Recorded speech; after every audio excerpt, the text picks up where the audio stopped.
तो hey friends welcome to a new blog.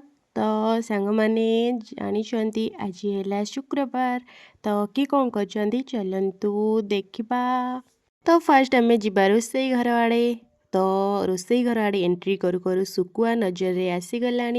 आउ एपटे चिंगुड़ी माछ शुक्रवार माने आमिष बारी। तो टोटाली आमिष आज घरे चिंगुड़ी सहित घांट हब। तो तापरे शुकुआ राई हब। तो ये देखंतु बो कौन करछि चलो देखिबा। बो पाखक जिबा।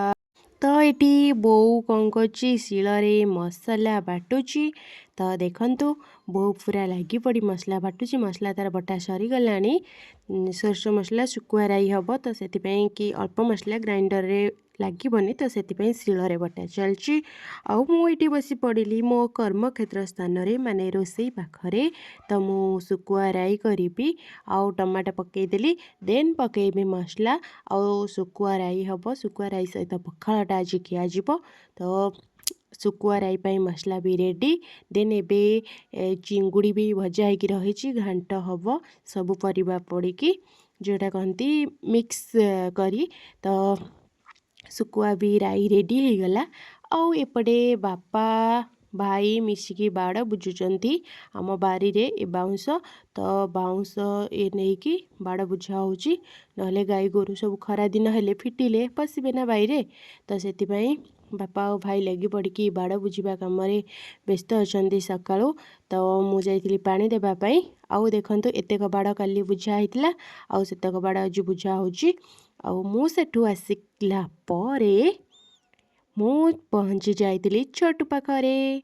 छोटन पूरा व्यस्त हो पड़ानी से जीव भाई पाखक बोली। भाई बापा सेपटे कम कर से कौच मत भी से नहीं चल। तो से आउ रहुनी। तो देखते सांग मैंने ये केते सारा गेंडु फूल फुटी माने सीजन भी गलानी टिके टिके शीत अच्छी तथापि बहुत सारा फूल फुटी बड़े सुंदर देखा जाउची मस्त देखा जाउची ब्यूटीफुल। तो गेंडु फूल केते बढ़िया देखा। तो मुझे आसी जाइली पारा घर पाखक। पारा घर तो बंद अच्छी एबे फिटबनी सकाळु फिटिला बेलू से माने पशिबापी घरे लेट करुचंती। तो चलतु मु देखौची पारा घर लॉकटा खोला सच्ची आउ एबे पारा फिटिबे आउ टिके गले समय। तो देखंतु घर पूरा बंद अच्छी सुनसान अच्छा सबू फिटिला माने खाली सबू माने पूरा व्यस्त हो पड़ानी फिटे बोली किंतु एबे फिटबेनी आउ टिके गले फिटबे।